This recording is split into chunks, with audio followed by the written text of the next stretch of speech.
These are protests that we can bring you now. These are live pictures from Los Angeles, and this is a demonstration. It looks like it's wrapping up, to be honest. So this is the tail end, but there was a huge show of force, thousands of people in support of the Iranian people, not the regime there in LA. This comes after that brutal crackdown. Estimates of up to 16,000 young people shot dead in these protests, killed by this clerical regime and the crackdown. And this comes amid, well, strong words from Donald Trump, but no action so far. I want to bring in former White House Chief of Staff Mick Mulvaney. It's been a while, been a minute. Mick, good to see you. Lots has happened, but I want to talk about Iran for a moment. Donald Trump was praised. He got a lot of political support in America for striking those nuclear facilities. How long ago was that? Just 6 months ago. Now, his rhetoric has definitely had some effect on the actions of this clerical regime in Iran, but he hasn't followed through there. What do you think is going to happen with Iran, and what is Donald Trump weighing up, do you think? Yeah, Laura, I think they're trying to determine two things right now. Number one, if they engage militarily, if the United States takes kinetic military action in Iran against the regime, does it help or does it hurt?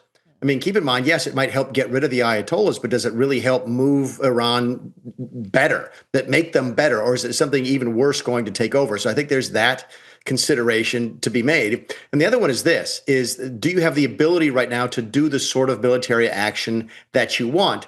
Despite what you see on Hollywood and on TV, it's not that easy to attack a foreign country on the far side of the world.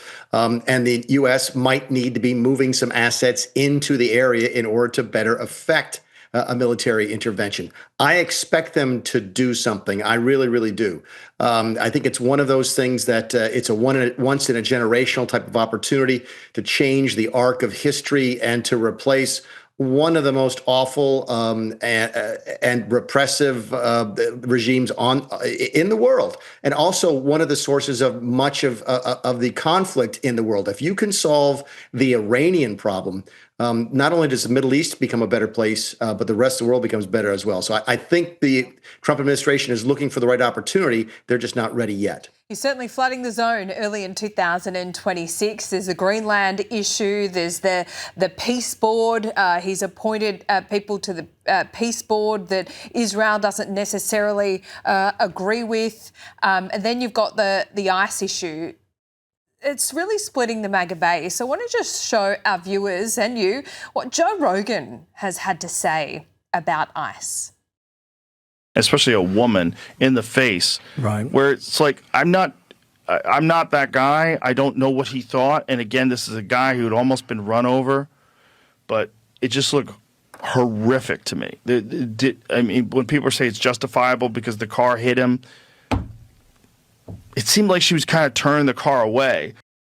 Yeah, he's talking about the woman that was shot in Minnesota trying to obstruct ICE activities, more of an irritant than a threat. There is a lot of back and forth between what happened there. Everyone will have their different opinions. Joe Rogan's one there. But is this hurting Trump at all? Yes, it is. It's hurting him on his signature issue. This is an issue, immigration, where Donald Trump should be at an 80% approval rating. They're underwater now. I think their approval ratings are in the upper 20s, lower 30s or something like that. Joe Rogan is not wrong. In fact, I've heard many people on both sides of the aisle say something very similar, which is, okay, the shooting might have been legally justified. I get that. Maybe the car hit the guy. It looks like it did hit the guy.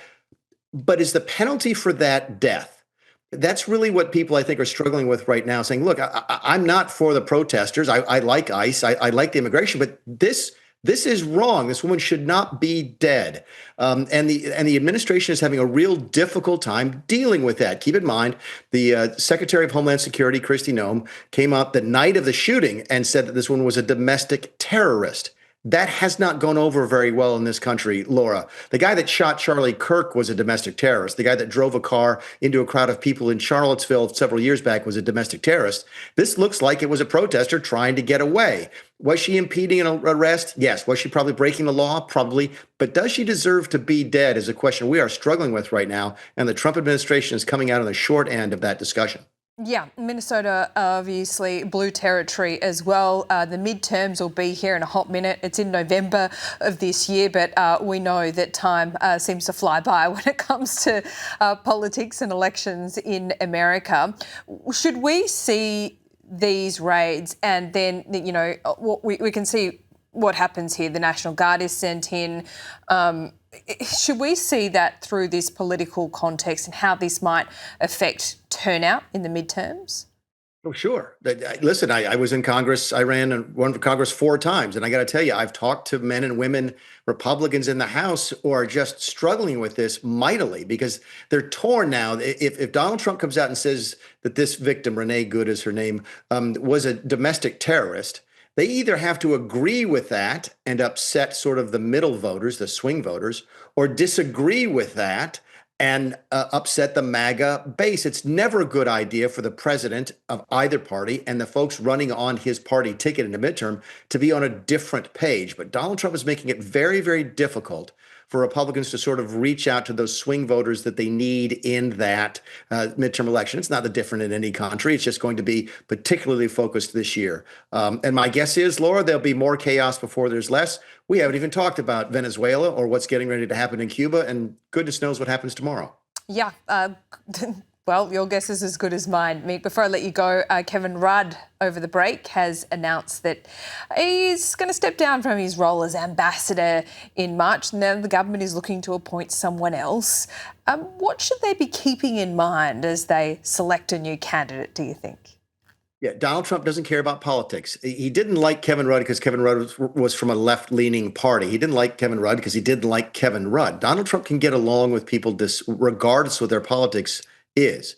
But he is a relationship person. So you have to find somebody who understands the type of person that Donald Trump is. For example, what would be a bad appointment? Someone who's sort of a military person. What would be a good appointment? Someone who understands real estate, something like that. Someone who shares some cultural things with Donald Trump. Not a real estate agent. You're not suggesting that, are you? No. Maybe a real estate developer. I don't know, but someone who speaks his language, someone who plays golf.